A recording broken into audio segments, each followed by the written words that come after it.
மார்கழி மாதத்தை முன்னிட்டு தர்மபுரம் ஆதீனம் 300 கோயில்களில் சாமி தரிசனம் செய்ய முடிவு. மார்கழி மாதத்தை முன்னிட்டு பாபநாசம் பகுதிகளில் அமைந்துள்ள கோயில்களில் தர்மபுரம் ஆதீனம் சாமி தரிசனம் மேற்கொண்டு வருகிறார். தர்மபுரம் ஆதீனம் கைலை மாசிலாமணி தேசிக ஞானசம்பந்த பரமாச்சாரியா சுவாமிகள் இந்த மாதத்தில் 300 கோவில்களில் சாமி தரிசனம் செய்ய திட்டமிட்டுள்ளார்.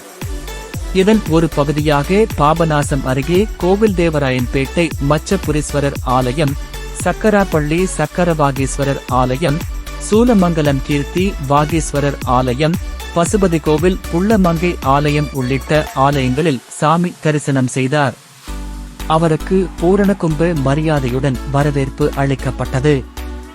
இதில் திரளான பக்தர்கள் கலந்து கொண்டு தருமபுரம் ஆதீனத்திடம் ஆசி பெற்றனர்.